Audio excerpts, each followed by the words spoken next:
दर्शकवृन्द नमस्कार। आजको यो धौलागिरी संवादमा उपस्थित भएको छु म प्रकाश। दर्शकवृन्द, मैले पछाडिको समयमा जतासुकै चिया पसलमा, सामाजिक सञ्जालमा असाध्यै चर्चा हुने गरेको यो राजनीति विषय, विशेष गरी अहिले नेपालको ठुलो कम्युनिस्ट पार्टी विभाजन भएको छ। त्यसै गरेर मधेसी पार्टी पनि विभाजन भएको छ। विभाजनका कारण यसको प्रभाव राष्ट्रिय राजनीतिमा परेकै छ। क्षेत्रीय, विशेष प्रदेश र स्थानीय तहमा पनि परेको देखिन्छ। साँच्चै यो केही समयको लागि मात्रै हो कि लामो समय छुट्टै हुने गरेर जाँदैछ? स्थानीय तहका नेताको के धारणा छ? आजको कार्यक्रममा हामी यस्तै विषयवस्तुमा कुराकानी गर्ने जमर्को गर्छौँ। आज हामीले हाम्रो स्टुडियोमा आमन्त्रण गरेका छौँ नेकपा एकीकृत समाजवादीका बागलुङ जिल्लाका अध्यक्ष लालबहादुर थापा रितम्बरा आज हाम्रो स्टुडियोमा हुन्छ। वेलकम। हजुर नमस्कार। धौलागिरी टेलिभिजन हेर्ने सबै दर्शकहरूलाई पनि नमस्कार। बधाई छ अध्यक्ष। धन्यवाद। के छ, व्यस्तता अलि बढी हुँदो रहेछ अध्यक्ष? होइन, एकदमै व्यस्त छौँ। अब धेरैभन्दा धेरै साथीहरूको, कमरेडहरूको बिचमा हामी छलफलमा जानुपर्नेछ अनि हाम्रा विचारहरूलाई बुझाउनु पर्नेछ, सङ्गठित गर्नुपर्नेछ। हाम्रो पार्टी त भर्खर अब साङ्गठनिक संरचनाको रूपमा ढल्दैछ। हामीले जिल्ला कमिटी त पूर्ण हिसाबले नै बनाइसकेका छौँ।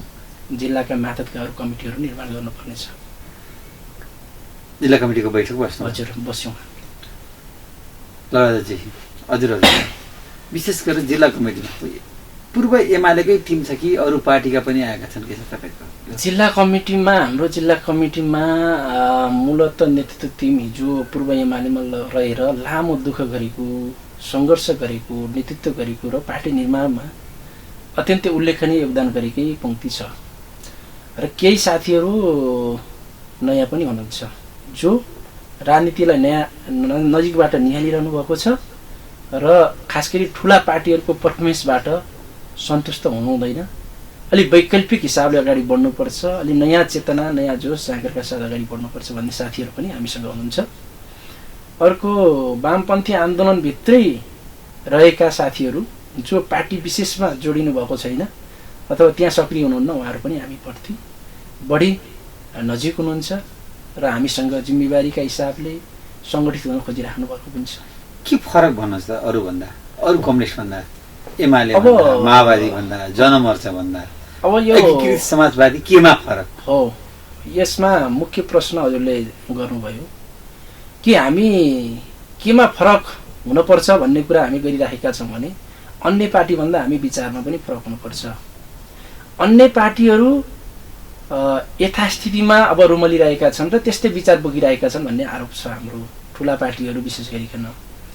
विचारमा पनि हामी फरक छौँ, हामी कार्यशैलीमा पनि फरक हुनुपर्नेछ होइन। हामीले हाम्रा सङ्गठनहरूलाई चलाउने विधि, त्यसका प्रक्रियाहरू, त्यसका चाहिँ सिस्टमहरूमा पनि हामीले केही पुनर्गठन गरेर अगाडि बढ्नुपर्नेछ। खास गरी समाजवादी कार्यक्रम अगाडि बढाउने सन्दर्भमा समाजवादमा पुग्नको लागि अनुकूल हुने खालको पार्टी कस्तो हुन्छ त? जस्तो त्यो वैचारिक हिसाबले खारिएको हुन पर्यो, सिद्धान्तनिष्ठ हुन पर्यो, त्यसको व्यवहार, त्यसको जीवनशैली नै समाजवादको कार्यक्रमलाई पक्षपोषण गर्ने खालको अनुकूल हुन पर्यो। र आजका पार्टीहरू मूलत विचारले सबै राम्रा छन्, सबै क्रान्तिकारी होलान्, त्यसमा भएन। तर व्यवहारको प्रश्नमा तपाईँ जानुहुन्छ भने आजका मूल पार्टीहरू स्वार्थ समूहहरूको एउटा झुन्ड जस्ता मात्र छन्। खास गरी दलाल पुँजीवादको दुष्चक्रभित्र परिराखेको देखिन्छ नेतृत्व पङ्क्ति नै। त्यसो हुनाले त्यो सबै अनुभवबाट ती नेतृत्व ती चाहिँ मुख्य पार्टीहरूलाई नजिकबाट हामीले निहालेर त्यस्तो हुनु हुँदैन। अब हामी जनताबाट मत लिएर जनतालाई सेवा गर्छु भनेर जाने, जति बेला ठुलो पार्टी भइन्छ, सत्तामा पुगिन्छ अनि जनतालाई शासन गर्ने अनि वर्ग चरित्र आफ्नो फेर्ने अनि सत्तासँगको उठाबसीमा हाम्रा विचारहरू, हाम्रा नीतिहरू, हाम्रा कार्यक्रमहरूलाई तपाईँको चाहिने बिर्सन थाल्ने, झोपडीका पीडा व्यथाहरूलाई बिर्सन थाल्ने यस्तो खालको राजनीति जुन छ नि अहिले सत्तामा पुगिसकेपछि, त्यो राजनीतिलाई हामीले बदल्न कोसिस गरेका छौँ। के छ जनतासँग पुग्नुभयो के भन्छन् जनता जनताहरू धेरै जसो जनताहरू त धेरै अलमलमा अलि अन्यलमा अलि अस्पष्ट हिसाबले पनि बसिराख्नु भएको छ। नेपाल कम्युनिस्ट पार्टी नेकपा जुन हिसाबले विभाजन भयो, खास गरी त्यो विघटन भयो, त्यो नेकपा विघटन हुनुमै हाम्रो धेरै जनताहरूले त्यसको एउटा पीडाको चिन्ताको महसुस गरेको हामी पाउँछौँ। अनि त्यसपछि फेरि नेकपा एमाले जो हामीले एसिया दक्षिण एसियाकै एउटा व्यवस्थित पार्टीको रूपमा भनेका थियौँ, त्यो नेकपा एमाले वास्तवमा एउटा विधिसम्मत व्यवस्थित सामूहिक नेतृत्व प्रणालीमा चलेको पार्टी पनि हो। र त्यस्तो राम्रो पार्टी जो आज चाहिँ विभाजनको दिशामा अगाडि बढ्यो, जहाँ विरोध गर्न पर्ने स्थिति आइलाग्यो, त्यो सबै घटनाक्रमबाट जनता अलि दुखी पनि छन्। तर हामीले उहाँहरूलाई किन हामी विरोध गर्न बाध्य भयौँ भन्ने कुरा हामीले बुझाउन कोसिस गरिरहेका छौँ। र जो जनताहरूले बुझिराख्नु भएको छ, हामीलाई एकदमै खुसीका साथ सहयोग गर्नुभएको छ, साथ दिनुभएको छ। लालबहादुरजी, हजुर हिजो जुन धारसँग जोडिनु भएको थियो, तपाईँलाई जोड्दा लालबहादुर थापा फलाना धारको भनेर जिल्लामा क्लियर किट्टाका थिए, त्यो धारकै धेरै मान्छेले छाडिदिए तपाईँलाई। तपाईँको नेतृत्वले नै तपाईँले जसलाई बोक्नु भएको थियो त्यो नेतृत्वले नै तपाईँलाई छाडिदिए। हो, यस्तो राजनीतिभित्र हुन्छ। राजनीतिभित्र मात्र होइन, नेतृत्वमा कम्युनिस्ट आन्दोलनभित्रै आफ्नै विचारलाई बोक्न नसक्ने, आफ्नै बोलीमा अडिन नसक्ने र अगाडि आउने चुनौतीलाई सामना गर्न नसक्ने र भाग्ने प्रवृत्ति पनि देखा परेकै छ। भोलिका जोखिमहरू सम्झेर आफ्ना आसन्न निकट भविष्यमा आएका सम्भावनाहरू अथवा त्यसको सुरक्षाको प्रश्नलाई लिएर मान्छेहरू आफूभित्रै आतंकित हुने, आफूभित्रै चाहिँ तपाईँको बलियो नहुने के अप्ठ्यारो परिस्थिति र पेरिफेरीको स्थिति, परिवेशको स्थिति सबै आकलन गर्ने र अनि एउटा यस्तो निष्कर्षमा पुग्ने, सजिलो निष्कर्षमा पुग्ने कि हामीले सङ्घर्ष गर्न सक्दैनौँ, जोखिम मोल्न सक्दैनौँ, नयाँ विरुद्धको झन्डा उठाउन सक्दैनौँ, किनभने हाम्रा काँडहरू गलिसकेका छन्, हाम्रा खुट्टाहरू गलिसकेका छन्, हाम्रा उमेरमा पनि अब अलि हामी बुद्धिउलीतिर अगाडि बढिरहेका छौँ होइन। यो ढङ्गले हाम्रा पारिवारिक कतिपय जिम्मेवारीहरू छन्, हाम्रा कतिपय सामाजिक सम्बन्धहरू छन्, हिजोका लिगेसीहरू छन्, सबै कुरा छोडेर विरुद्ध गर्ने कुरा भनेको यो सकिँदैन भन्ने निष्कर्षमा हाम्रा कतिपय नेताहरू पनि जो हामीसँगै एउटै धारमा हुनुहुन्थ्यो, हजुरले भने जस्तै यो सडकको एउटा सडकमै हामी सँगै थियौँ, सँगै आन्दोलनमा थियौँ, उहाँहरूले त्यो सडकको राताबाट उहाँहरूले एउटा नेतृत्वमा आउनुभएको थियो। तर उहाँहरूले नै फेरि अहिले आएर त्यो सडकलाई छोडिदिनु भयो र अलिकति चाहिँ सत्ताको सँगको सम्बन्ध, भोलि निर्वाचनसँगको कुराले उहाँहरू बढी प्रभावित बन्नुभयो र उहाँहरू अहिले हामीसँग हुनुहुन्न। फेरि मान्छेहरू त छौँ नि, उहाँले के भन्नुहुन्छ भने नीति त्यस्तै छ, कार्यदिशा त्यस्तै छ, सानो केही व्यक्तिका रिसले पछि लाएर जानेहरू भोलि फर्केर मूल घरमै आउने हुन्। त्यस्तो हुँदैन। उहाँहरूले एकदमै त्यसलाई अपव्याख्या गरिरहनु भएको छ। नीति उस्तै छैन, नेतृत्व उस्तै छैन। नीति चाहिँ नौ राष्ट्रिय महाधिवेशनले पास गरेको नीतिमा नेतृत्व हिँडेको छैन। आजको सिङ्गो पार्टी हिँडेको छैन। सिङ्गो पार्टीलाई मोबिलाइज र गतिशील बनाउने भनेको त मूलतः नेतृत्व लियो। नेतृत्व नै दक्षिणपन्थी अवसरवादतिर गइरहेको छ। नेतृत्वले नै पार्टीलाई एउटा सुस्पष्ट मार्गदर्शनका अनुसार अगाडि बढाउन सकेको छैन। नीति भन्ने हो भने त हाम्रो पार्टी नै आफै लाखौँ लाख मान्छेहरूको तपाईँको पसिनाबाट, विवेकबाट, सामूहिक निर्णयबाट चल्दै आएको हाम्रो पार्टी हो। त्यहीबाट नीतिहरू बनाउने हो। आज नीति भनेको त तत्कालीन एमाले कुरा गर्छ। त्यसकारण हाम्रो पार्टी होइन, नेकपा एमाले हिजोको त्यहाँ भइरहँदा त्यस्तो चाहिँ सुन्दर अभ्यास गरेर आएको पार्टी हो। अनि त्यसपछि बहुलवादलाई सम्मान गरौँ भन्ने पार्टी हो नेकपा एमाले। त्यो बेलाको जति बेला हामीले त्यहाँ दुःख गर्दै थियौँ कि त्यहाँ बहुमतको शासन हुन्छ, अल्पमतको सम्मान हुन्छ भन्ने पार्टी हो। संवैधानिक चाहिँ सर्वोच्चतालाई स्वीकार गर्नुपर्छ, आत्मसात गर्नुपर्छ भन्ने पार्टी हो। धेरै मानव अधिकारका मूल्य मान्यतादेखि लिएर राजनीतिभित्र पनि एउटा उच्च स्तरको राजनीतिक नैतिकता प्रस्तुत गर्नुपर्छ। संसदीय राजनीतिभित्र गएर पनि हामीले नमुना र उदाहरण बनेर यो समाजका लागि केही हामी उत्कृष्ट साबित भएर देखाउन सक्नुपर्छ भनेर मदन भण्डारीले त्यो विचारबाट गाइडेड गरेर आएको पार्टी हो नेकपा एमाले। तर आज त्यो छ त? तपाईँले कहीँ पनि हेर्नुहोस्, मदन भण्डारीका जबोजलाई राखेर र आजको नेतृत्वलाई राखेर तपाईँले जाँच्नुहोस्, हेर्नुहोस् राम्रोसँग। त्यो नेकपा एमाले मदन भण्डारीको विचारमा हिँडेको छैन। त्यो नेकपा एमाले मनमोहन अधिकारीको आदर्शलाई बोकेर हिँडेको छैन। नेकपा एमालेका आम कार्यकर्ताहरू, आम पार्टी पङ्क्तिहरू पनि त्यो विचारविहीन बन्दै जान थालेका छन्। त्यसमा नेतृत्वलाई चिन्ता छैन। जस्तै अब सूर्य चिन्हमा मत माग्ने गरेर देउबालाई प्रधानमन्त्री बनाउन जाने, अनि त्यो भयो विधि हो त्यो। पहिला हामीले चिन्ह त हाम्रो पार्टीको प्राविधिक पक्ष हो, चिन्हलाई भोट मागेको होइन। हामी देशका लागि राम्रो गर्छौँ। समानुपातिक प्राविधिक हिसाबले चिन्हको कुरा होइन, नेकपा एमालेको कुरा हो क्या। नेकपा एमाले कस्तो पार्टी हो त्यो त गर्यौँ नि। नेकपा एमाले अरू सबै पार्टीभन्दा उत्कृष्ट पार्टी भनेर अरू पार्टीसँग त हामी सङ्घर्षै गर्यौँ नि, प्रतिस्पर्धा गर्यौँ। हाम्रा धेरै युवाहरूले अन्य पार्टीसँग आफ्नो पार्टीलाई उत्कृष्ट साबित गर्नका लागि कति जवानी खर्च गर्नुभयो। हाम्रा अग्रजहरूले कति सिङ्गो जवानी बलिदान गर्नुभएको छ, जवानी दिनुभएको छ। हामीले पनि यत्रो 2 दशकको समय त मैले नेकपा एमाले नै बिताएर आएँ र मलाई गौरव छ। फेरि नेकपा एमालेलाई मैले राम्रो योगदान गरेँ यहाँसम्म आउँदा। तर अब नेकपा एमाले गर्यो,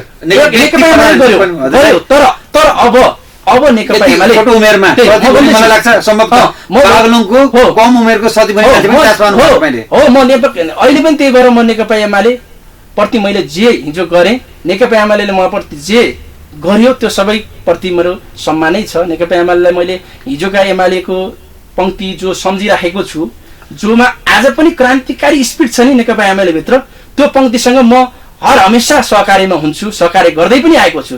तर मेरो भनाइको तपाईँले अघि रोक्नुभयो। मैले भन्न खोजेको कुरा के हो भने यो चुनाव चिन्हको कुरा गरेर हामीले उठाएका मुद्दाहरू असरलै छोड्ने र अनि चिन्हका मात्र कुरा, चिन्ह नै पार्टी हो, पार्टी नै चिन्ह हो भनेर जाने जुन शैली छ, हो हाम्रो आपत्ति यहाँनिर पनि हो। किन चिन्हमा भोट माग्यो? के का लागि? यही संविधान जोगाउनको लागि मागेको होइन। यही परिवर्तनबाट प्राप्त भएका उपलब्धिहरूलाई सुनिश्चित गर्छौँ, यसलाई संस्थागत गर्छौँ भनेर हामीले त्यो चिन्ह भोट मागेको होइन। हामी एमाले भएको होइन। हामी एमाले भएको लोकतन्त्रलाई समृद्धशाली बनाउनको लागि एमाले भएको होइन। हामी एमाले भएको यस्तै चाहिँ तपाईँको समानुपातिक निर्वाचन प्रणाली, सङ्घीयता, धर्मनिरपेक्षता होइन, समावेशी लोकतन्त्रलाई पक्षपोषण गर्न, समतामूलक समाज निर्माण गर्न, न्याय समानता र स्वतन्त्रताको वातावरण निर्माण गर्न हामी एमाले भएको होइन। र हामी एमाले हुने भनेको अर्को निरकुशताको बाटोतिर हिँड्नु भएको हो र हामी एमाले भनेको विधिलाई मिच्ने, संविधानलाई मिच्ने, लोकतन्त्रलाई यो गर्नलाई हामी एमाले भएको होइन। तपाईँका स्ट्याटसहरू हामीले भनौँ सामाजिक सञ्जालमा लेखेका हामीले नजिकबाट निहालिरहेको छौँ। हिजो केपी ओलीले अध्यादेश ल्याउँदा तपाईँका स्ट्याटस 40 र वा मात्रै हटाउँदा स्ट्याटस के थिए? अहिले शेरबहादुर देउवाले 20 मा ल्याउँदा तपाईँको स्ट्याटस के यहाँ? त्यसमा मेरो त्यसमा यस्तो छ, सबभन्दा कुरा धेरै कुराहरू कन्डिसनलै हुन्छन् भन्ने कुरा हजुरले मान्नु पर्यो। हामी त विरोध गरेर आएका, विरोध भनेको कस्तो हो त्यो ठाउँमा बसी तपाईँले बुझ्नुहुन्छ, म भन्दैछु त्यो कुरालाई। हिजो केपी ओलीले किन अध्यादेश ल्याए? आफ्नै पार्टी बहुमतमा आउँदा, 2/3 को नजिक आफ्नै सरकार हुँदा, सबै चाहिँ तल स्थानीयदेखि लिएर तपाईँको चाहिँ प्रदेश सरकारसम्म सबै एकलौटी आफ्नो हुँदा हुँदै उहाँले अध्यादेश ल्याउनु भयो। आज अध्यादेश लागेका केही आजको अध्यादेश ल्याउनु, आज चाहिँ तपाईँको शेरबहादुर देउवाले जुन अध्यादेश ल्याउन बाध्य छन्, त्यो उनको आजको केही बाध्यताको प्रश्न पनि हो। त्यो जवाब खास गरी शेरबहादुरले नै दिने, शेरबहादुरकै पार्टीले देला। तर मैले के बुझ्छु भन्दा, मैले त केपी ओलीको कुरा गरियो नि, मेरो नेता त हिजोसम्म केपी ओली थिए नि। आज शेरबहादुर भनेको काङ्ग्रेसको नेता हो, त्यो काङ्ग्रेसका नेताहरूले जवाब देलान्। तर केपी ओलीले कुन नियतका साथ त्यस्ता अध्यादेशहरू लिए, संसद विघटन गरे, यो आज पनि रहस्यको गर्भमा छ। र हामीले हाम्रा नेतालाई जवाबदेही बनाउन खोजेको, पार्टीप्रति जवाबदेही बनाउन खोजेको, जनताप्रति जवाबदेही बनाउन खोजेको। आज शेरबहादुरले लिए, यसका धेरै धेरै धेरै तर्क गर्न सकिएला। यो हेर्दाखेरि यो राम्रो कानुनी हिसाबले, नैतिक हिसाबले यो राम्रो होइन। तर गठबन्धन सरकारका जब बहुमत, एब्सोल्युट बहुमत भएको, 2/3 भएको पार्टी नै जब छिन्न भिन्न हुन्छ, एउटा नेतृत्वको सनकका कारणले, उसको आवेशका कारणले, उसका कुण्ठाका कारणले गठबन्धनको सरकारलाई कहीँ न कहीँ अगाडि बढाउनु पर्ने छ। अगाडि बढाउँदाखेरि धेरै जटिलताहरू छन्। आज पनि संसद तपाईँ अवरुद्ध भएको तपाईँले हेरिराख्नु भएको छ भने कतिपय सरकारले आफूलाई नियमित हिसाबले सञ्चालन गर्ने क्रममा बाध्यतावश पनि यस्ता अध्यादेशहरू ल्याउन पर्ने स्थिति बनेको होला। म त्यसमा पनि म बढी कानुनी कुरा म धेरै गर्न चाहन्न, म राजनीतिकै कुरा गर्न चाहन्छु। मैले के बुझ्छु त भन्दा हिजो केपी ओलीले त्यो काम के गरेका थिए? बडा आफ्नो निहित स्वार्थ अथवा आफ्ना कुण्ठित कुनै चाहिँ उद्देश्य पूरा गर्नका लागि गरेका थिए भने आज शेरबहादुरले जे गर्दैछन् एउटा उनको हकमा अलिक बाध्यताको स्थिति पनि बनेको छ कि अर्ली इलेक्सनमा जानु पर्यो कि जबरजस्त केही हिसाबले केही तपाईँका संविधानका बाध्यताका केही उपायहरू खोजेर अगाडि बढ्नु पर्ने एउटा बाध्यता बनेको छ। त्यसकारण अध्यादेश कति बेला लिन्छ भन्दा जब अरू सबै उपाय धोकाहरू बन्द हुन्छन् तब अध्यादेश ल्याउनु त अघिल्लो दिन संसद स्थगन गरेर संसद बन्द गरेर अनि अध्यादेश ल्याउने यसलाई पनि ठिक भन्दै हुनुहुन्छ तपाईँ? होइन ठिक हो भन्दै हुनुहुन्छ। एउटा कुरा समयको संवेदनशीलताको कुराले गर्नु हुन्छ भने जब सुन्नुहोस्, जब हामीले कसरी हेर्नुपर्छ एमाले भित्रको समस्या, एमाले भित्रको लडाई, एमाले भित्रको सङ्घर्ष नै जब एकले अर्कालाई सिद्धाउने तहको छ भने त्यो एकले अर्कालाई सिद्धाउने तहको त्यो लडाईभित्र त्यसलाई सहजीकरण गर्नको लागि, त्यो लडाईलाई व्यवस्थापन गर्नको लागि अर्को राजनीतिक हिसाबले अर्को अन्तर्विरोधहरू अर्का डरलाग्दा हिसाबले राजनीतिक घटनाक्रमहरू सिर्जित नहोस् भन्नका लागि एउटा त्यसलाई सेटलमेन्ट गर्नको लागि पनि ल्याइएको हो क्या। त्यसलाई एउटा सकारात्मक हिसाबले हेर्न सकिन्छ। गोटी होइन, फोड्नको लागि होइन। हामी त अब चाहिँ तपाईँको के भन्छ, हामी त नेकपा एमाले भित्र त ठुलो विरोध गरेकै थियौँ। हामीले चाहिँ सबै चाहिँ तपाईँको नेतृत्वका विरुद्ध हामीले जिहाद छेडेकै थियौँ। हामी जस्तो सुकै त्यहाँ तपाईँको शहीद हुन अथवा हामी भनेकै थियौँ नि लामबद्ध हुन नि तयार छौँ, हामीले त भनेकै थियौँ। तर यो सबै सन्दर्भ बुझेर शेरबहादुर देउवाले गर्नु के भएको होला भने एमाले भित्रको जुन जटिलता छ नि, जुन खालको लडाई छ नि, त्यो लडाईलाई व्यवस्थापन गर्नको लागि उहाँले अलिअलि सहजीकरण गर्नुभएको होला भन्ने मात्र बुझेको छु मैले। यति अर्थमा मैले बुझेको छु। किनभने एउटा गठबन्धनमा माधव नेपालले अघि कुरा गर्नु भएन, शेरबहादुरलाई भोट हाल्न पर्ने स्थिति आयो। कतिपय असामान्य स्थितिहरू आउँछन्, मैले यति मात्र भन्न खोजेको। ठिक छ, सामान्य अवस्थाको दृष्टिकोण हेर्नुहुन्छ त्यो राम्रो होइन।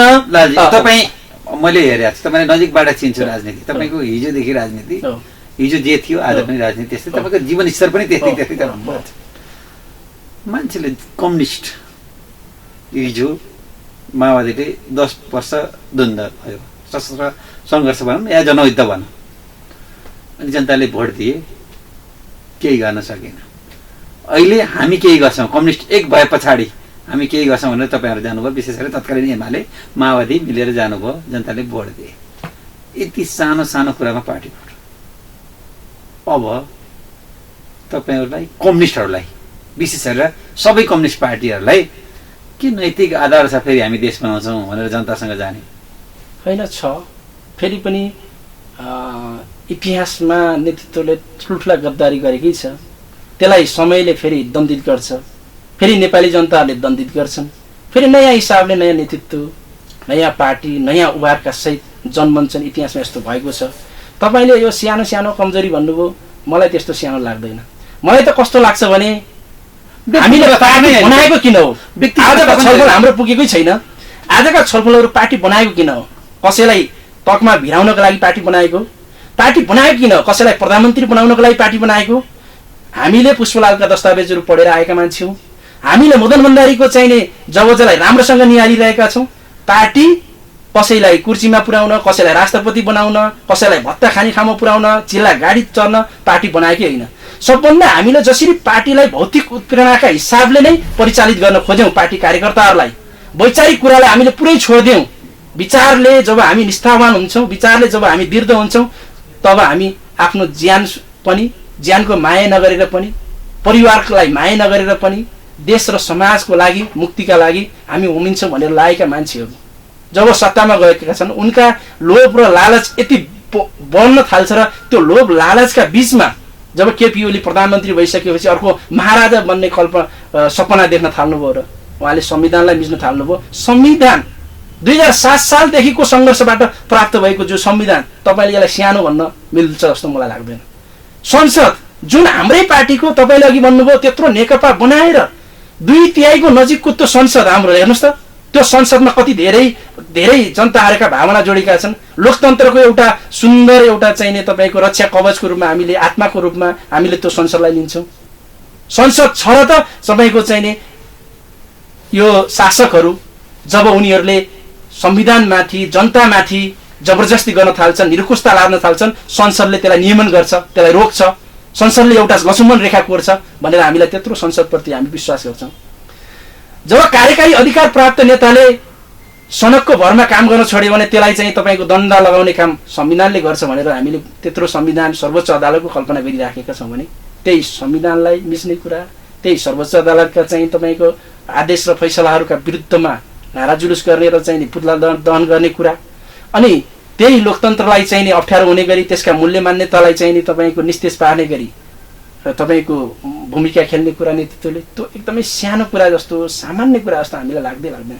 जसका लागि जिन्दगीभरि लडियो नि, कति मान्छे शहीद भयो होला। त्यो 62-63 को जनआन्दोलनलाई एकचोटि हामीले सम्झौँ त, कति मान्छेका कति छोराछोरीहरू, कति आमा बुबाका छोराछोरीहरूले आफ्नो ज्यान शहादत गरे नि, काखरी त्यो नि। त्यो सम्झँदाखेरि त्यो के का लागि हो त? यिनै परिवर्तन ल्याउनु होइन, यही लोकतन्त्रको लागि होइन भने आज यही लोकतन्त्रलाई प्रहार गर्ने, यही लोकतन्त्रलाई सिद्ध्याउन प्रहार छैन, अहिले प्रहार छैन। अहिले आजको दिन भयो मन्त्री तपाईँहरूको गठबन्धनको सरकार भनेको, आज 83 दिन, आज 83 दिन बित्यो।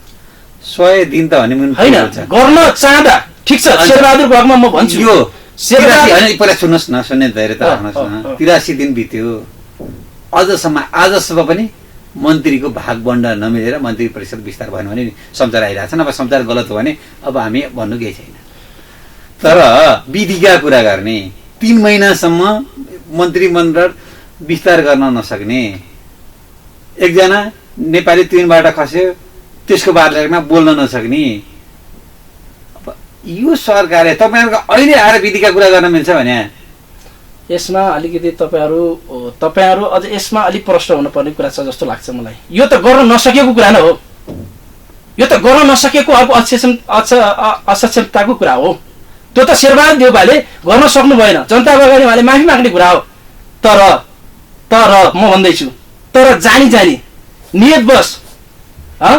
नियतवश तपाईँको चाहिँ नि संविधान र चाहिँ लोकतन्त्रलाई अप्ठ्यारामा पार्ने र आफू बलियो शासकको रूपमा स्थापित हुने, आफूका सहयोगदारलाई म्यासरकार गरेर सिद्धाउन प्रयास गर्ने, त्यो केपी ओलीको जस्तो होइन के। यो त तपाईँको शेरबहादुर देउवाले गर्न चाहँदै नसकेको कुरा जनतालाई भन्नुपर्छ। के अरे शेरबहादुरले माफी माग्नुपर्छ। शेरबहादुरले माफी माग्दाखेरि व्यक्तिका क्षमताका सीमा हुन्छन्। सबै के भन्छ भने लोकतन्त्रले भन्छ हरेक मान्छेका ज्ञान र क्षमताका आफ्ना सीमाहरू हुन्छन्। अब हामीले त के भन्छौँ भने हरेक व्यक्ति शासक भनेको संविधानको सीमा भन्दा भित्रै हुन्छ, अथवा जनता बढी शक्तिशाली हुन्छन्, शासक अझ कमजोर हुन्छ भन्छ क्या लोकतन्त्रमा खास गरी। त्यस्तो हुनुपर्छ। तर शासकलाई बलियो बनाउने र लोकतन्त्रका साँसीभन्दा मिट्दै जाने काम चाहिँ त्यो डरलाग्दो कुरा हो। तर अहिले शेरबहादुरले गरेको लोकतन्त्रलाई मिच्न खोजेको होइन, संविधानलाई थिच्न खोजेको होइन, खालि उसले जति छिटो उनले काम गर्न पर्थ्यो, जति छिटो सर्भिस दिन पर्थ्यो, जति छिटो सरकार गठन गरेर जानु पर्थ्यो, त्यो नसकेको कुरा हो। फेरि किन सकिएको छैन? कुरा त छ्याङ्गै छ, किन सकिएको छैन? आज पनि मुद्दाका चाहिँ फैसलाहरू बाँकी नै छन्, संसद अवरुद्ध भएकै छन्। खालि त्यो मन्त्रालय नमिलेर मात्र यो ढिलाइ भएको मलाई त्यस्तो लाग्दैन। हेर्नुहोस्, मन्त्रालय नमिलेर मात्र ढिलाइ भएको होइन, हाम्रो पार्टीका त्यो पनि एउटा पक्ष होला, त्यो पनि एउटा पक्ष तर त्यो दल विभाजन सम्बन्धीका जे आए त्यसका विषयमा, त्यसलाई फिर्ता लिने विषयमा होइन, अनि त्यसपछि चाहिँ नि संसद अवरुद्ध भएको र संसदमै गएर त्यो पेश गर्न नसकेको कुरा जे छ नि, यसले पनि धेरै चाहिँ तपाईँको यो सरकारलाई अलि आलोचित बनाएकै छ। तर भन्न खोजेको प्रतिपक्षले पनि त्यो 14 जना नेपाल कम्युनिस्ट पार्टी एकीकृत समाजवादीका माननीयहरूलाई कारवाही गर्नुपर्छ भनेर भनेकै छ होइन। त्यो सबै कुराले गर्दा यो सबै गिजुलीको त छ। तर एउटा नेता शेरबहादुर देउवा जस्तो प्रधानमन्त्री जस्तो मान्छेले यस्ता कुरालाई सल्टाएर अलिकति बोल्डली अगाडि जान पर्ने थियो, त्यो सक्नु भएको छैन। त्यो उहाँको त्यसको भागीदार तपाईँहरू पनि हो, के जिम्मा तपाईँ त्यसमा हामी लिन्छौँ। कुनै पनि नेता म त एकदम इमानदारपूर्वक निष्ठाका साथ भन्छु, कसैले जानी गरेको अपराधको भागीदार हुन नपरोस् भनेर हामीले विरोध गरेका हौँ। तर कसैले गर्न खोज्दा पनि नसकेको कुरा, नजानेको कुरा अथवा उसको क्षमताले नभ्याएका कुरा चाहिँ माफी हुन्छ। नभ्याएको कुरा त भ्याएन भनौँला, अर्को नेतृत्व चेन्ज गरौँला, अर्को नेतृत्व ल्याउँला, त्यो के फरक पर्छ? तर तपाईँ हाम्रा विवेकलाई नै बन्धक राख्न खोज्ने र तपाईँ हाम्रो आफ्ना स्वतन्त्रताहरू, हाम्रा आफ्ना पार्टी निर्माणका आफ्ना चाहिँ हाम्रा कन्भेन्सनहरूमाथि प्रहार गर्न खोज्ने र हामीलाई नै तपाईँको चाहिँ राजनीतिक गरे बापत हामी कति बेला शहीद हुन पर्ने हो त्यस्तो हालतमा पुर्याउने शासकका विरुद्ध तपाईहरुलाई अनुभव भयो त्यस्ता शासकका विरुद्ध हामी ज्याडमा 10 बुँदे सहमति भयो 10 बुँदे सहमति भयो कि भएन त्यो 10 बुँदे सहमति त अब त्यो माधव नेपालले अध्यक्ष चाहिएको रहेछ त्यही त हो नि माधव नेपालले अध्यक्ष कहिले सुरेन्द्र पाण्डेले हामीसँग भन्नुभएको छ सुरेन्द्र पाण्डेले यो भन्दा अगाडिको तपाईले सुरेन्द्र पाण्डे कुरा गर्नुहुन्छ सुरेन्द्र पाण्डे हामीलाई पोखरा बोलाएर पार्टी फुटाल्न पर्छ अर्को पार्टी बनाउनु पर्छ भन्ने मान्छे सुरेन्द्र पाण्डे हो सुरेन्द्र पाण्डे त्यसमा सुरेन्द्र पाण्डेका कुरा गरेर तपाईले अनि त्यसैमा त्यही छलफलमा विश्वास गरेर स्थिति बन्छ माधव कुमार नेपाल जस्तो मान्छे जो म लोकतन्त्र जोगाउँछु म संविधान जोगाउँछु म जुन मिसनमा हामी सडकमा आयौं जुन हिसाबले हाम्रो हिजो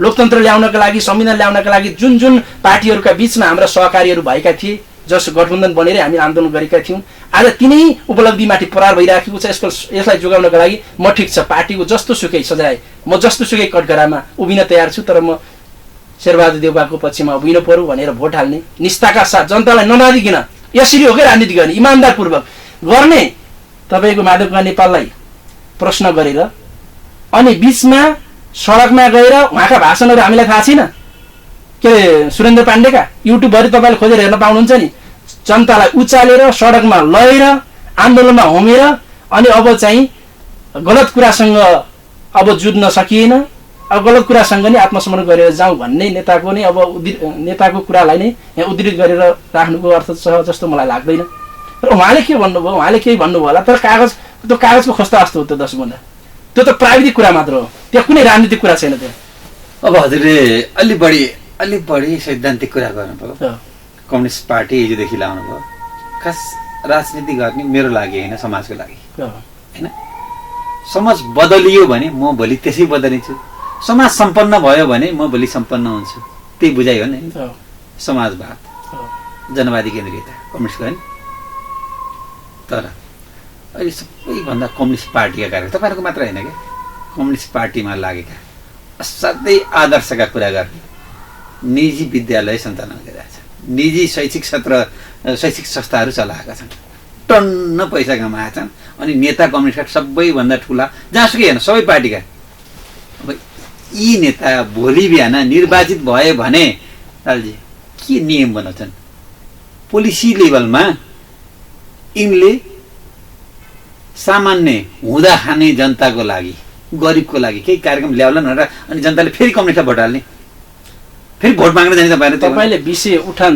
ठिक ढङ्गले राम्रो ढङ्गले गर्नुभयो त्यसैमा मैले अर्को जोड्छु भोलि मान्छे के आशावादी भएर त मान्छे बाँच्न पर्छ हामी पनि आशावादी भएर बाँच्न पर्छ जो आशावादी भएर निरन्तर क्रियाशील हुन्छ र गलत चिजका विरुद्ध जुड्दै अगाडि बढ्छ आखिर समाज त्यसरी नै अगाडि बढ्दै जाने हो अनि तपाईले भनेका जुन समस्या छन् नि यो समस्या हल गर्न 2/3 पाएको होइन र हामीले त्यो 2/3 पाउँदाखेरि त्यो नेतृत्वले किन गरेन प्रश्न त हो यहाँनिर गर्नु पर्यो जस्तो आजको तपाईले जे समस्या राख्नु भएको छ त्यही समस्यामा हामी नै गुर्जिराखेका छौँ समाजमा यस्ता धेरै समस्याहरू छन् के गर्यो त हाम्रो पार्टी आजको हाम्रो आपत्ति यहाँनिर हो के हामीले चुनाव जिताएनौँ जनतालाई अब दोष दिएर हुन्छ अब जनताले चुनाव जिताएनन् भोट हालिदिएनन् बाकस भोट हालेर पठाएका हैनन् तिनले चाहिँ के अरे जितेर संसदमा गएका हैनन् कस्तो नियम बनाए त कस्तो कानुन बनाए त कस्तो सरकार चलाए त आजको प्रश्न त्यही हो नि अनि अब यस्ता प्रश्न हाम्रो बीचमा छन् भने फेरि तिनैलाई जसले राम्रो ढङ्गले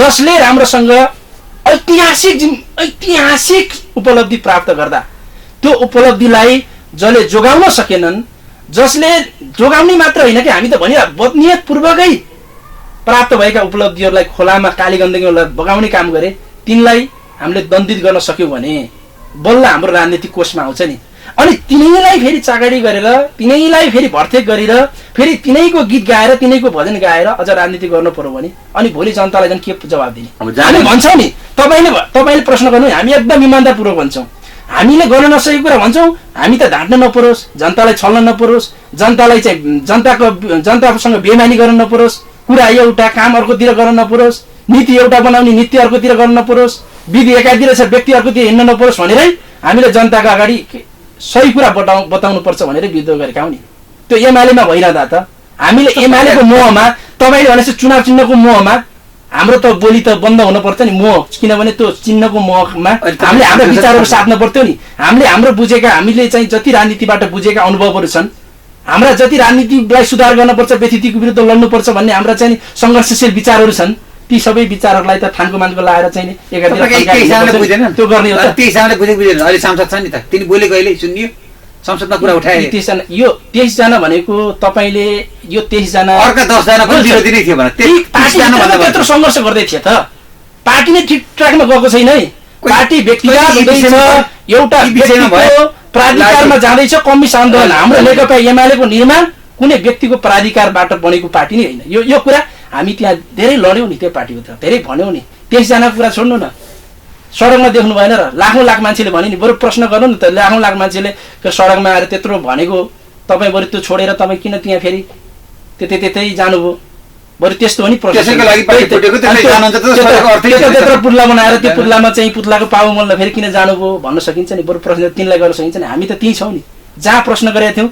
कम्युनिस्ट पार्टी श्रमजीवी वर्गको पार्टी हो, कम्युनिस्ट पार्टी आम पार्टी सदस्यहरूको कार्यकर्ताहरूको साझा श्रम र पसिना र विवेकबाट बनेको पार्टी हो। त्यसकारण सबैको सम्मान र आत्मसम्मान हुनुपर्छ। यहाँ कोही ठुलो महान र कोही सानो तुच्छ हुँदैन, कोही उच्च हुँदैन, कोही तुच्छ हुँदैन। केपी ओलीले एउटा यस्तो जबरजस्त एउटा प्रविधि हाबी बनाएका हुन्, म सबैभन्दा उच्च हुँ, तिमीहरू मभन्दा अलिक तुच्छ हो भन्ने जुन खालको एउटा परिभाष्य सिर्जना गर्न खोजिराखेका थिए, ओलिटिक्स भन्छ हामी त्यसलाई, त्यस्तो सिर्जना गर्न खोजेका थिए। त्यससँग विरुद्ध गरेर आएका मान्छे हुन्। बरु त्यतातिर गएका मान्छेहरू किन गएका हुन् त्यता प्रश्न गर्नु होला। हामी त्यता गएका छैनौँ। हामी केपी ओलीको यो केपी प्रवृत्ति, केपी वाद, यसले नै कम्युनिस्ट आन्दोलन विसर्जन गर्छ भन्ने हाम्रो ठम्मै छ। त्यसकारण हामी त्यसका विरुद्ध शेरबहादुरको मन्त्रीमण्डलमा बसेर गठबन्धन गरेपछि देश परिवर्तन हुन्छ नि, तपाईँको बुझाइयो त्यही हो। तपाईँलाई नलुकाइकिन भन्दाखेरि लोकतन्त्रको हिसाबले हेर्नुहुन्छ, लोकतान्त्रिक चरित्रका हिसाबले हेर्नुहुन्छ भने केपी ओली भन्दा शेरबहादुर लोकतान्त्रिक हुनुहुन्छ। हाम्रो यति छ।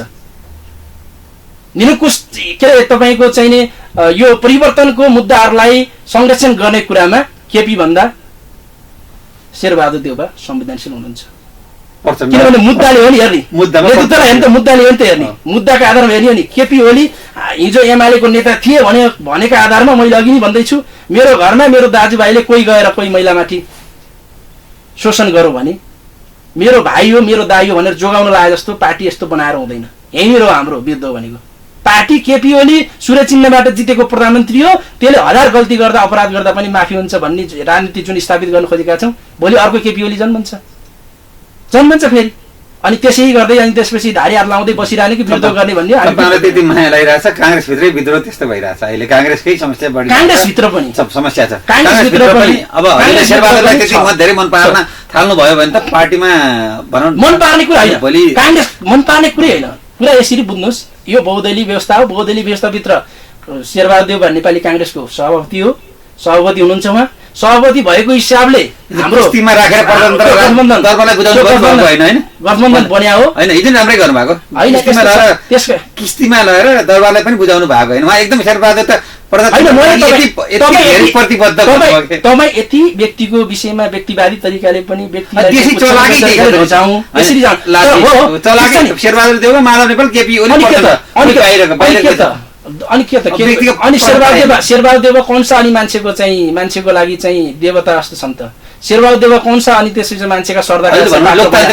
तपाईँले जुन प्रश्न गर्नुभयो हाम्रो प्रश्न पनि शेरबहादुरप्रति छ के, त्यस कारण त मैले शेरबहादुरको यत्रो आलोचना गरिरहेको छु। तर यति मान्नुहोस्, शेरबहादुर देउबा त चाहिँ म देउता हो भनेर त आएको छैनन्। शेरबहादुर देउबा त मेरो भजन गाउँ भनेर त भजन गाउनु त लाएको छैनन्। शेरबहादुर देउबाले त ठुल्ठुला र्याली निकालेर त्यो गाई जात्रा त देखाएका छैनन्। शेरबहादुर देउबाले त आफ्नो पार्टी चाहिँ तपाईँको अनि त्यसपछि म सर्वसर्व आउने भनेर ठुल्ठुला पुट्ला बनाउँदै आज केपीले के गर्दैछन्? केपीको कुरा हजुरले पनि के गर्छ भने केही दिन पहिला, अब हजुरलाई जानकारी कतिसम्म छ, शेरबहादुर देउबाले आफैले भजन गाएको जुन भजन शेरबहादुर देउबाको नाममा आएको भजन काङ्ग्रेसमा विरोध भएपछि त्यो युट्युबबाट रिलेट गरिएको छ। शेरबहादुर देउबाले लगाइएको त्यो हुँदा दलका नेताका समस्या सबै त्यस्तै हुन्। अब हजुर जस्तो यस्तो युवा आउनु भएको छ, बिस्तारै समाजमा परिवर्तन होस्। एउटा कुरा जस्तै यो अब त मलाई लाग्छ स्थानीय तहको एउटा जनताको सामु मैले यति चाहिँ भन्नुपर्छ कि शेरबहादुर देउबा असक्षम भएर जनताबाट अस्वीकृत हुन सक्छन्। त्यसमा किनभने उहाँको असक्षमता धेरै पटक इतिहासमा देखिएकी छ। मैले उहाँलाई चाहिँ संरक्षण गर्नुपर्ने, उहाँलाई उहाँको विषयमा राम्रो भन्नुपर्ने केही छैन।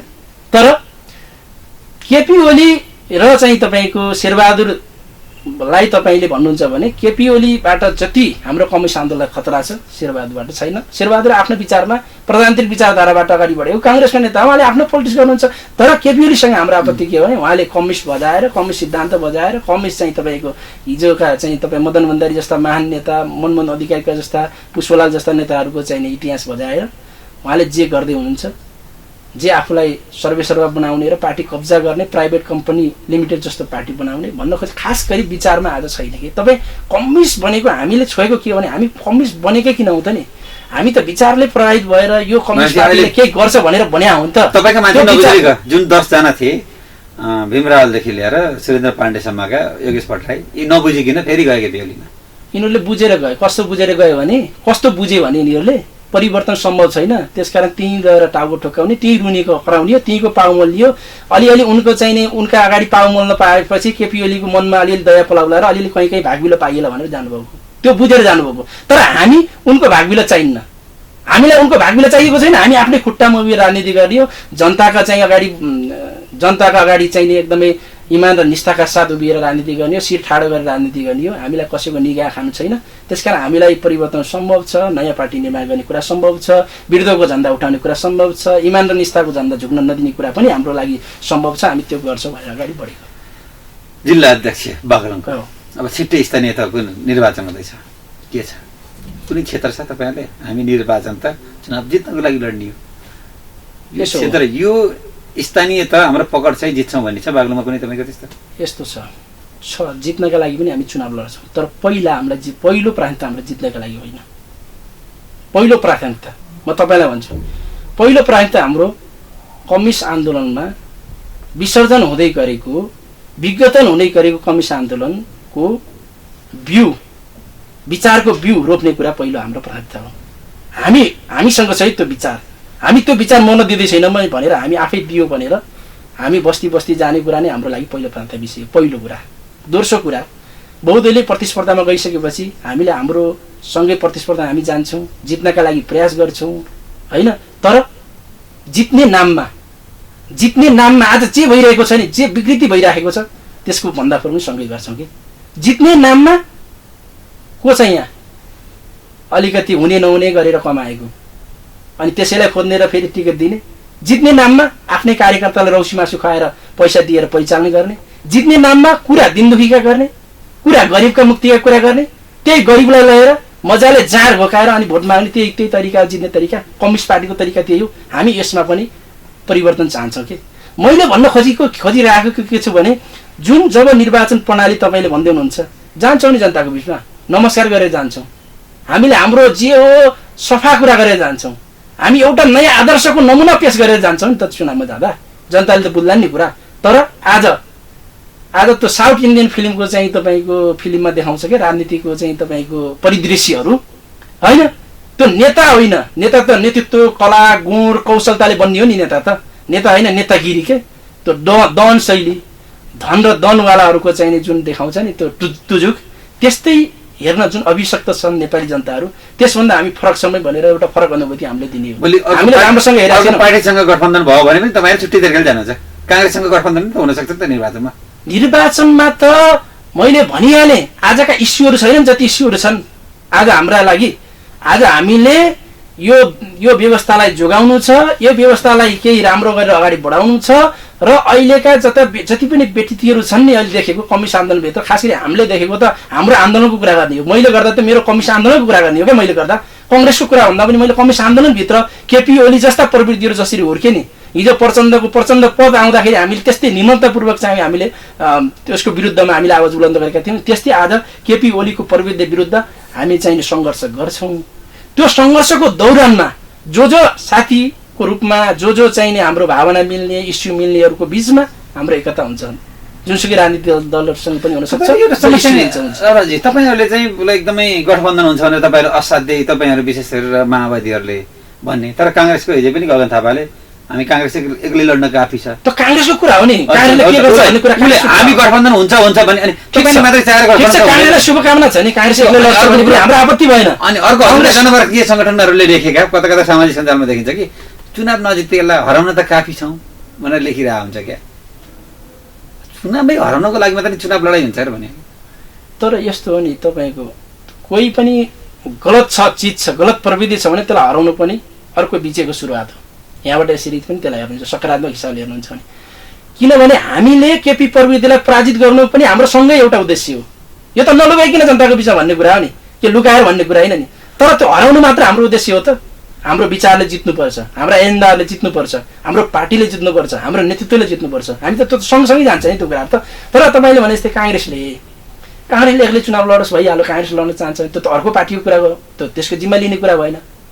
तर कङ्ग्रेसमा अलिकति चेतना, कङ्ग्रेसमा अलिकति चाहिने तपाईँको हिजोका परिस्थितिहरूबाट चेत खुलेको कङ्ग्रेसको छ भने कङ्ग्रेस पनि जनताहरू धेरै इरिटेट छन्। कङ्ग्रेस पनि नयाँ बनेर आओस्, शुभकामना छ। महाधिवेशन हुँदैछ, अलि धोइ पखाली गरोस्, अलि तपाईँका आफ्ना शरीरमा लागेका फोहोर मैलाहरू धोइ पखाली गरोस्। कङ्ग्रेस पनि पार्टी जस्तो पार्टी बनेको छ हो नि। तपाईँ एउटा कुरा हामीले नलुकाइकन भन्नुपर्छ। खालि हामीले जनतालाई ढाँटेका मात्र हौ। बिपी कोइरालाको निधनसँगै त काङ्ग्रेस त विचारमा त मरेको पार्टी हो नि। मदन भण्डारीको निधनसँगै त एमालेको त विचारमा मरेको पार्टी हो क्या। यो हामीले नलुकाइकन, किन मदन भण्डारीको रात र ताप थियो, विचारको रात जतिसम्म हामीसँग थियो हामीले त्योसम्म यहाँसम्म आइयो। अब अर्कालाई त जब त भन्ने त के छ, मन्त्र जस्तो मात्र छ मान्छेको लागि। विचार हो, त्यसले हामीलाई गाइड गर्छ, हाम्रो जीवन पद्धति हो, त्यो हाम्रो संगठनको मार्गदर्शक सिद्धान्त हो भन्ने धेरैलाई थाहा छ। भनेपछि जनतालाई, टेलिभिजन हेरेर बस्ने दर्शकलाई हजुरले भन्दा पहिला मैले पार्टी सचिवबाट हजुरलाई बोलाएर ल्याएका इन्टरभ्यूमा जबजका जुन व्याख्या गर्नुभयो मैले गलत गरेँ भन्नुभएको थियो। जबजको व्याख्यामा मैले झुट बोलेँ, हाम्रो पार्टीले यो गर्छ भन्नुहुन्छ। हो, म त्यही भन्दैछु, सुन्नुहोस्, त्यही भन्दैछु। मैले के भन्दैछु भन्दा तपाईँले फेरि जबज जस्तो विचारलाई बोलेर खाने काम आज नेतृत्वले गरेको छ र जबजको विचारमा टेकेर हामी यहाँसम्म आएका हौँ। यो कुरा त मैले भनेकै छु त जहाँसुकै। तर जबजलाई भजाउने, जबजका विचारबाट कुनै कार्यकर्तालाई दीक्षित नगर्ने, वैचारिक हिसाबले अभिप्रेत नगर्ने। तर कार्यकर्तालाई हेर्नुहोस् न, कार्यकर्तालाई के हो र तपाईँको चाहिने बाटाघाटा नाला, के अरे बाटाघाटा पैसा दिएर, नाला दिएर, पाइप दिएर, के भन्छ त्यो ग्याबिन दिएर, बल्ल नेट माडेर चाहिने अनि राजनीति गर्ने। जनता नै त्यस्तै जनता यस्तै छन् भनेर गाली गर्नका लागि पार्टी बनाउने हो होइन। पार्टी किन बनाउने हो? जनतालाई जनता जस्तो बनाउने कली हो। फोहोर सफा गर्न भनेर संसदमा जाने अनि आफै फोहोरी हुने अनि जनतालाई गाली गर्ने हुँदैन। त्यसकारण जनतालाई जनता जस्तो बनाउने जिम्मेवारी हाम्रो हो नि। हिजो थिएन, हामी गर्छौँ नि। हिजो नि गरियो, राम्रो गरियो नि। 62-63 यत्रो सफलता लिएन र अब भनेको म अब भन्दैछु, मैले के भन्दै छैन तपाईँलाई भने हामीले जे गर्यौँ कम्युनिस्ट आन्दोलन जहाँसम्म आयो यो सबै गलत हो भन्दै छैन। तर अब जसरी अगाडि बढ्दैछ, अब हामी जसरी अगाडि बढ्दैछौँ यो हाम्रो पतनको बात है। पार्टी ठुलो होला, विचारमा पतन हो, आदर्शमा पतन हो। विचार र आदर्शमा पतन भएपछि पार्टी ठुलो बनेर केही अर्थ छैन क्या। जति ठुलो पार्टी बने पनि हामीलाई थाहा छैन र नेताहरूको चाहिँ सबैको हेर्दा जति ठुलो पार्टी होस् न, तपाईँको केपी ओली आउँदा केही मान्छेले नारा जुलुस गर्लान्, केही मान्छेले छिसी दूर गर्लान्, केही मान्छेले घृणा गर्लान्, सत्तो श्राप गर्लान्। तर एउटा सानो पार्टीको पनि होइन, चित्रबहादुर केसी आउँदा पनि विचारमा बरु विमति होला नि। तर मान्छेको एउटा सर्दाले त शिर निहुर्ला नि। अस्ति उज्जवल थापा बित्नु भएन, उहाँ बित्दा पनि त धेरै मान्छेको आँखा रसाए नि। उहाँको उपचारका लागि राज्यले सहयोग गर्नु परेन नि। सानो पार्टी भनेर हेला गरेर हुन्छ? आखिर देश विदेशबाट उहाँलाई उपचार खर्चभन्दा बढी पैसा उठ्यो नि, उठेको थिएन। म के जोड्दैछु मैले फेरि पनि भनेको, नेता हुने के कसरी? नेता हुनका लागि त आदर्श र विचार र चाहिँ तपाईँको उसको नेतृत्व कौशलता, उसको प्रभावले नेता हुने हो नि। जबरजस्ती तपाईँको भिड मान्छेलाई देखाएर अघि पछि देखाएर लावा लस्कर लाएर नेता हुने तरिका होइन नि। यो तरिकामा जब गयो नि यो पुँजीवादी शैली हो। हजुर जुनमा हुनुहुन्छ अहिले पनि अध्यक्ष, मैले जुन हजुरलाई बोलाइरहेको छु देशको चौथो ठुलो पार्टीकै अध्यक्ष हो नि त तपाईँ। चौथो ठुलो पार्टीकै जिल्लाको अध्यक्ष, बागलुङ जिल्लाको अध्यक्ष हो। अब अहिले पार्टी सङ्गठन विस्तारको कुरा गरौँ। अब भयो यतातिरको कुरा भन्दा सङ्गठन विस्तारको के छ? झन्डै जिल्लाको सबै ठाउँमा पुगिसक्नु स्थानीय तहहरूमा? हामी अझ जिल्लाको सबै ठाउँमा पुगेका छैनौँ, किनभने हामी चाहिँ बल्ल पुग्दैछौँ। हामी धेरै आत्तिने अनि मात्तिने स्थितिमा हामी छैनौँ। हामीलाई राम्रोसँग के थाहा छ भने अहिले हामीसँग उभिएका मान्छेहरू साँच्चीकै वृद्धका लागि मानसिक हिसाबले तयार भएर उभिनु भएको हो। धेरै हामीसँग सम्पर्कमा हुनुहुन्छ पार्टी कार्यकर्ताहरू, हाम्रो अभियानमा जोडिन खोज्नु भएको छ, हाम्रो विचारमा उभिन खोज्नु भएको छ। तर उहाँहरू बेला बेलामा अब अलि सरसल्लाह यताउता दायाँ बायाँ हेर्न थाल्नुहुन्छ।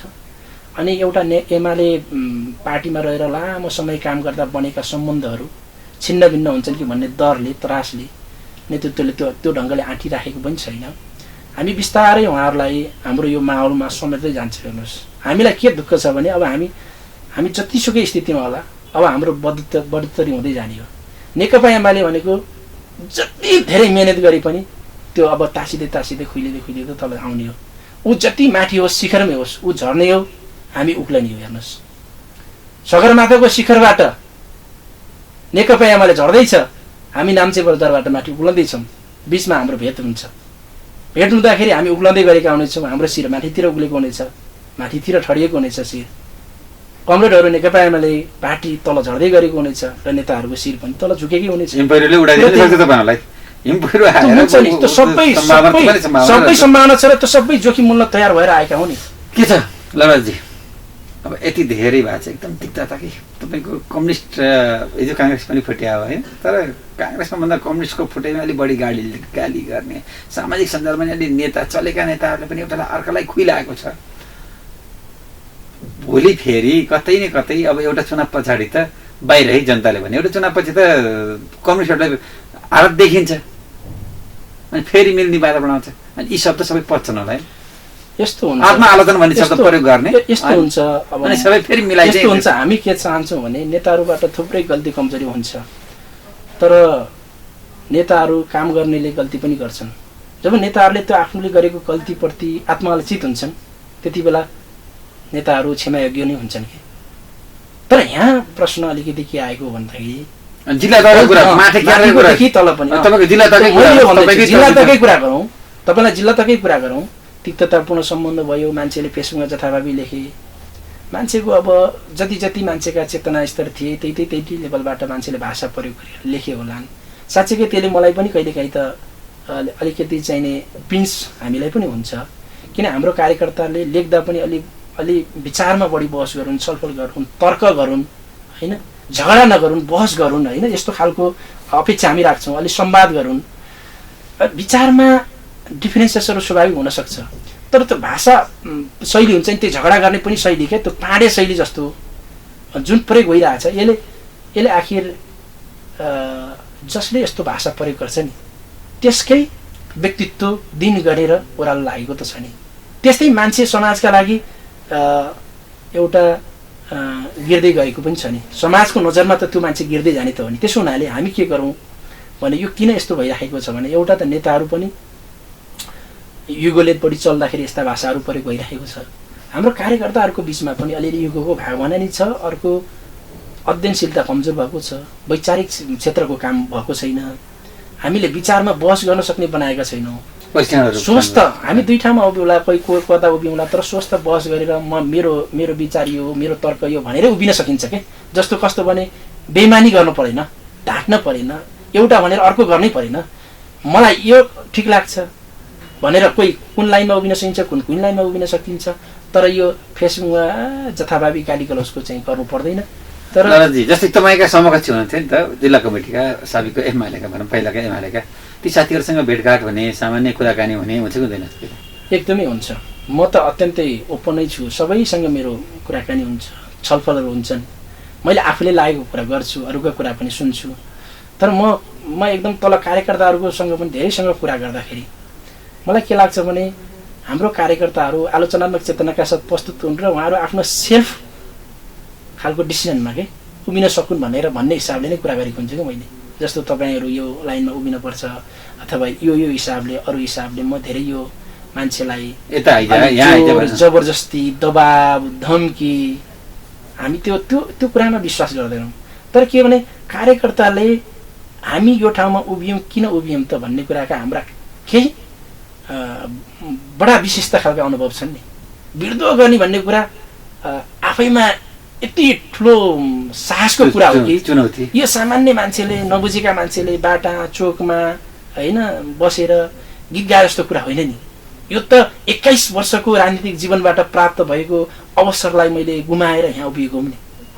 त्यसकारण हाम्रा धेरै विशिष्ट अनुभवहरू छन्। विशिष्ट हामीले हिजोको पार्टी निर्माणका सन्दर्भहरूबाट हामीले लिएका केही विशिष्ट शिक्षाहरू छन्। त्यो शिक्षाका साथ, त्यो ज्ञानका साथ हामी नयाँ अभियानमा जोडिएका हुने। किनभने हामीले त्यो एमालेलाई कमजोर बनाउन होइन, एमाले पनि सच्याउनको लागि पनि अब हामी विरोध गर्न पर्यो। एमालेको नेतृत्वलाई कि सच्याउन पर्यो कि एमालेको नेतृत्वलाई पराजित हुन पर्यो कि जनताको बिना दण्डित हुन पर्यो। र एमालेको विचार बोकेको, मैले खालि एमाले भने दुईटा एमाले छ कि, एउटा नामको एमाले, एउटा एमाले विचारको एमाले। फेरि त्यहाँको एमालेको विचारको एमाले त्यो बनोस् भन्ने हाम्रो शुभकामना छ नि। त्यसका लागि पनि हामीले विरोध गरेका हुने। त्यहाँभित्र साथीहरूले नि लड्छु अन्तरसङ्घर्ष गर्छु भनेर जानुभएको छ, तर के छ कति अन्तरसङ्घर्ष गर्नुहुन्छ त उहाँहरू? फुट्ला जस्तो लागेन लालजी, जुन बिचमा अलि पार्टी एक त होला जस्तो कि फुट्छ फेरि म अध्यक्ष हुन्छु भने जस्तो लागेको थियो। यस्तो थियो। अब हामीलाई सामान्यतया मलाई पार्टी अब केपी ओलीमा जुन हट हामीले देखिरहेका थियौँ, यो देख्दा पार्टी मिल्छ जस्तो हामीलाई मिल्छ कि भन्दा भन्दै फेरि हामी भरङ्ग पनि हुन्थ्यौँ। त्यसकारण चाहिँ नि पार्टी त दुर्घटनामा जाँदैछ है भन्ने त हामी रहेका थियौँ। अलिअलि हामीलाई त्यो महसुस भएकै थियो। तर हामीलाई फेरि के थियो सँगै भन्दाखेरि यो पार्टी नेतृत्व सुध्रिने कमिटमेन्टका साथ जुनसुकै होस् क्या, अहिले केपीलाई मैले जग्गा अरू नेताको नि होला कमजोरी, सबै सुध्रिने कमिटमेन्टका साथ त्यहाँ त्यागको भावना, समर्पणको भावनासहित, आत्मालोचनाको भावनासहित फेरि पार्टी मिलोस् भन्ने थियो मेरो चाहिँ। तर म के पक्षमा थिइनँ भने गाला जोडेर पार्टी मिल्ने कुराले फेरि चाहिँ त्यो त जनतामाथि फेरि अर्को अपमानै हो नि। जनतालाई चाहिँ तपाईँका जनतालाई सडकमा ल्याएको छ, नाराजुली गराएको छ होइन, एक ढङ्गले परिचालना आन्दोलित गरेको छ तपाईँ, अनि उनीहरू स्वार्थमा गाला जोडेर मिल्ने कुराको म अलिकति त्यसको चाहिँ नि त्यो चाहिँ राम्रो हुँदैन है। त्यो गाला जोडेर मिलेर पार्टी ठुलो हुन्छ, राम्रो हुँदैन कि। मैले भन्न खोजेको जब समस्याका फोहोरका डुङ्गुरहरू पार्टीभित्र छन् भनिसकेपछि त आज तपाईँलाई भनिनँ, मैले सिरियसली गम्भीरतापूर्वक भन्छु, ल हेर्नुहोस् त पार्टीका सङ्गठन पद्धतिहरूमा कति धेरै समस्या छन्, हाम्रा कार्यकर्ताहरूको त्यो वैचारिक क्षमता र त्यो लेभलमा कति धेरै समस्याहरू तपाईँले देख्नुहुन्छ, निर्वाचन प्रणालीभित्र कति समस्याहरू देख्नुहुन्छ, कति त्यो कार्यकर्ताको मूल्याङ्कन गर्ने चाहिँ पद्धतिमा कति धेरै कमी कमजोरीहरू तपाईँले देख्नुहुन्छ। अनि हाम्रो संस्थागत प्रणालीबाट चल्ने भन्छ क्या खास गरी हाम्रो पार्टी, त्यो त्यो त्यो संस्थागत प्रणालीहरू कति ध्वस्त भएका छन् हेर्नुहोस् त। त्यो तपाईँले देख्दाखेरि त कस्तो छ भने अहिले त कस्तो छ भने पार्टी त के नेताहरूका लागि त्यो भर्याङ जस्तो सत्तामा पुर्याउने भर्याङ जस्तो मात्र बनाउन जुन कोसिसहरू भए नि, यसले चाहिँ हाम्रो मन अलिक छिया भएकै हो। अनि यो पार्टी अनि यसलाई सहेर बस्दा त हेर्दा ठुलो हुने भयो, सहेर बस्दा। तर भनाइ त छ नि, अन्याय गर्नुभन्दा अन्याय सहनु पनि त ठुलो पाप हो। हामीले अन्याय सहेर हामीले हाम्रो ऊर्जामाथि, हाम्रो चाहिँ इतिहासमाथि, हाम्रो भोलि भविष्यमाथि हामीले किन पाप गर्ने? हामीले अन्याय सहन किन पर्यो? के हामी चाहिँ पदका लागि मात्र भोगी भएर लागेको र अवसर मात्रै प्रदान कुरा भने अन्याय सहन पर्यो? होइन, हामीमा अलिकति निष्ठा इमान पनि छ, आदर्श पनि छ, हामीले केही समाजको लागि त गर्नुपर्छ भनेर देखाउनै खोजेका हौँ भने हामीले यस्ता कुराहरू, अन्याय अत्याचार यस्ता कुराहरू सहन हुँदैन भनेर हामी विरुद्ध गरेका हौँ। भोलि बिहान केपी नभएर अरू कोही अध्यक्ष हुने भने फेरि पार्टी मिल्न पनि सक्छ। केपीको नेतृत्व त मूल पनि विषय हुँदो रहेछ हेर्नुहोस्। तर नेतृत्व सुध्रिँदाखेरि अथवा अर्को आउँदाखेरि त त्यो मिल्ने सम्भावना बढी नै होला। तर म अर्को सिरियस कुरा तपाईँलाई जोड्छु, यसमा धेरैको ध्यान पुगेको छैन। हामी यो 64 पछि, मैले अझ अलि पहिला पछि हामीले खास गरी पार्टी कार्यकर्ता बनाएकै छैनौँ कि कमरेड के अरे प्रकाशी होइन, हामीले पार्टी कार्यकर्ता उत्पादन गरेकै छैनौँ। पार्टी कार्यकर्ता त एउटा स्कुलबाट मार्क्सवादको ज्ञानबाट दीक्षित हुँदै लेनिनवादी चाहिँ सङ्गठनक पद्धतिबाट उसले उखारिँदै विकास भएर आउँछ नि, त्यो हामीले गरेकै छैनौँ कि। त्यो विचारको भत्तीमा राखेर बनाएकै छैनौँ। त्यसकारण हामीले यस्तो कार्यकर्ता उत्पन्न गरिरहेछौँ जुनसुकै बेला पनि दुर्घटना हुन सक्छ है। हेर्नुहोस् है, भन्ने त हामीलाई लागिरहन्थ्यो क्या, पार्टी जुनसुकै बेला पनि दुर्घटना हुन सक्छ। जस्तो आज म तपाईँलाई भन्दैछु, आज हामीले धेरै जनप्रतिनिधि बनायौँ, मैले धेरै ठाउँमा भनेको छु, पार्टी सिद्धान्तमा सुनिन्छ, विचारमा सुनिन्छ, तर सङ्गठनमा अनि जनप्रतिनिधिमा देखिन्छ कि पार्टी यस्तो छ नेकपा एमाले भनेर हामीले जुन जबरजब पढायौँ, जुन सिद्धान्त पढायौँ, जुन विचार पढाएर आयौँ, त्यो देखिँदा कहाँबाट देखिन्छ भन्दाखेरि हाम्रा जनप्रतिनिधि मात्र देखिने हो कि हाम्रो पार्टी कमिटीहरूबाट। अनि हेर्नुहोस् त हाम्रा जनप्रतिनिधिहरू कस्ता छन्, कस्ता भए, सबै जनप्रतिनिधिलाई भन्दैन। अनि प्रत्येक जनप्रतिनिधिको तपाईँ एउटा पत्रकार भएर तपाईँले चाहिने अलिकति जनमत बुझ्न जानुहोस्, प्रत्येक मान्छेले नाक खुम्चाउने स्थिति बनेको छ। तर त्यसको लागि तपाईँहरू उठ्नुहोस् न, आन्दोलित हुनुहोस् न। यो गलत कुराको त भन्दाफुर गर्नुहोस् न। भन्दाखेरि उहाँहरूसँग सङ्गठन छैन अथवा त्यो विद्रोह गर्ने खालको आँट छैन, त्यसकारण उहाँहरूले आफूलाई कमजोर महसुस गर्नुभएको छ। र कहीँ पनि जनप्रतिनिधि औँलामा गन्ने बाहेक, म यो भन्दैछु जनप्रतिनिधिहरूले पनि राम्रोसँग सुन्नुहोस्, औँलामा गन्ने बाहेक आज डोजर चाहिने तपाईँको सम्झौता गर्न जनप्रतिनिधि जान्छ, उपभोक्ता समिति जान्न। उपभोक्ता समितिको अध्यक्ष र सचिव कार्य समिति बनाउन जनप्रतिनिधिले बनाउँछ, तलको त्यो उपभोक्ताले बनाउँदैन। तपाईँको फाइल लिएर अध्यक्षकै डोजरहरू छन्, फाइलहरू लिएर फरफारा गर्न कर्मचारीको सँग त्यो जनप्रतिनिधि जान्छ। अनि यी धेरै देखिसकेपछि तर त्यो सबै व्यथिति छ भन्ने कुरामा सबैको सहमति हुन्छ। तर लड्ने कसरी हो त नि? योभन्दा हामी यति नाजवाब हुन्छौँ, यति निरुपाय जस्तो हुन्छौँ, त्यसकारण आज लुट्नेले लुटिराखेको छ। हेर्नुहोस्, एक खालको लुट नेकपा एमाले आज सबभन्दा ठुलो पार्टी भएर त्यो भए बापत प्राप्त गरेका जति पनि पदहरू छन्, एक खालको धेरै अधिकांश मान्छेले भन्दैछु एक खालको लुट मचाइरहनु भएको छ। र यो जनताप्रति सबै जनप्रतिनिधिको समस्या भयो हजुरले भने एमाले मात्रै भन्दा पनि जनप्रतिनिधिका समस्या। म एमाले राम्रो बनाउन बढी लागेको हुनाले मेरो बढी आपत्ति त्यहाँ छ। र मैले अब यस्तो नि, कांग्रेसले धेरै आदर्शको कुरा गर्दैन कि, कहिलेकाहीँ कांग्रेससँग हामी कुरा गर्छौँ, कांग्रेसले धेरै विचारको कुरा गर्दैन नि, अलि व्यवहारवादीकै कुरा गर्छ, जस्तोसँग नि मिल्ने जे पनि। भनौँ न, कांग्रेसको त चुनाव लड्दा खर्च गरेर जित्ने, मान्छेहरूलाई चाहिने होइन आर्थिक हिसाबले प्रभावित गर्ने त कांग्रेसको यो नानीदेखिको बानी हो भन्थ्यौँ कि हामीले भन्दा। तर कम्युनिस्ट फरक हुन्छ भनेर कम्युनिस्ट भएको त हो नि। म जस्ता मान्छेहरू कम्युनिस्ट भएको त्यही कारण भएको त हो नि। कम्युनिस्ट भनेको अलि दिन दुखी गरिबको विषयमा यसले सोध्छ, यसमा अलि वर्गीय भावना हुन्छ, यसमा अलि क्रान्तिकारी भावना हुन्छ, समाजलाई बदल्ने खालको, समाजमा भएका रीतिथिति नियमहरू, पुराना थोत्रा भएका नियमहरूलाई यसले बदल्नका लागि कोसिस गर्छ। अनि अव्यवस्थाका विरुद्ध लड्छ, व्यथितिका विरुद्ध लड्छ, विसङ्गति विरुद्ध लड्छ भनेर हामी कम्युनिस्ट भएको हो नि। त्यसका कम्युनिस्टहरू लडे कि लडेनन् भन्ने प्रश्नमा, लडेनन् भन्नका लागि जनतामा जानको लागि त हामीले विरुद्ध झन्डा उठायौँ नि। हामीले त्यो भन्छौँ नि जनतामा गएर, जनताले कति बेला बुझ्नुहुन्छ, जति बेला बुझ्नुहुन्छ त्यति बेला हामी ठुलो औँला चुनाव जितौँला, त्यो ठिकै छ। अहिले हामीलाई चाहिने तपाईँले यही क्षेत्रको चुनावको कुरा गर्दै हुनुहुन्थ्यो, हामी फेरि शानदार हिसाबले चुनाव लड्छौँ। हेर्नुहोस्, जित्ने नि जितेरै देखाउन सक्छौँ हामीले। किन हामीले के बुझेका छौँ भने, मेरो बुझाइ चाहिँ अलिक फरक। यस्तो यो अहिले 20 देखि 40 वर्षको युवा उमेर समूह त यति धेरै राजनीतिप्रति वितृष्णा र चाहिँ तपाईँको राजनीतिमा उसले डट्टी गेम, राजनीतिप्रति डट्टी गेमको रूपमा टोली फेरि त्यो चाहिँ अलिक बेसी अरू हिसाबले प्रभावित गरेको पनि हो। त्यसले आफै जानेर गरेको भए त्यसलाई सम्मानै छ। बढी अरू कुराले परिचालित गरेको कुरा पनि होला, नियोजित हिसाबले परिचालित पनि होला भन्छु मैले त्यसलाई। त्यो पङ्क्तिमा का बिचमा हामीले सही कुरा बुझाउन सक्यौँ भने मैले भन्न खोजेको उल्टिन पनि सक्छ नि। किनभने कांग्रेस पनि म ठुलो पार्टी यसै जित्छु भन्ने, एमाले पनि म ठुलो छु, मेरा यत्रा भिड छन् यसै जित्छु भन्ने।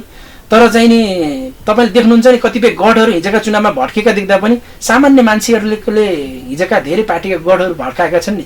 तपाईँले हेर्नुहोस्, जहाँसुकै जाँदाखेरि कांग्रेसप्रति र आज एमालेप्रति धेरै आक्रोश छ नि। किन त्यस्तो? स्वाभाविक हो, जुन सत्तामा बढी हुन्छ त्यही पार्टीप्रति आक्रोश हुन्छ। आज शेरबहादुरका कुरा गरियो, त्यसको अलिअलि भागीदार हामीले हुन्छ गठबन्धनको हिसाबले, तर मूलत कांग्रेसले त्यसको भोग्ने हो। शेरबहादुरले राम्रो गर्दा पनि फाइदा कांग्रेसलाई बढी हुने हो होइन, जनतालाई हुने हो। राम्रो गर्दा नराम्रो गर्दा कांग्रेसले क्षति पुग्ने हो। आज एमालेको पनि धेरै जनप्रतिनिधिको मैले कुरा गरिसकेँ, त्यो एमाले र कांग्रेस भन्दा अर्को शक्ति आइदियोस् भन्ने पनि यस्तो ठुलो जबरजस्त टिम छ। हेर्नुहोस्, यस्तो चाहिँ जनसमुदाय छ, त्यो राम्रो नेतृत्व पायो भने त्यसले एकदमै मान्छे संहिताको असाध्यै संहिता ठिक छैन भन्छ, तर चित्रबहादुरलाई भोट हाल्दैन। जनता पनि त्यही रहेछ क्या, भन्दा यो ठिक छ भनेको छ। यो दुइटै पार्टीले बर्बाद गरे, राम्रो गरेन भन्छ, तर भोट हाल्ने बेला आफ्नो अलिकति तपाईँले भनेको कुरामा अलि मुद्दाको राजनीति छ नि, इस्युको राजनीति अलिक त्यो हिसाबले भएको छैन। जस्तो संहिता ठिक छ भने, ठिक छ भन्ने हो भने छुट्टै कुरा हो, ठिक छैन भन्ने हो भने त त्यो लाइनमा लाग्नु पर्थ्यो नि, चित्रबहादुरकै पार्टीमा जानु पर्थ्यो, किन मुद्दाको राजनीति त्यस्तो हुनु पर्थ्यो नि।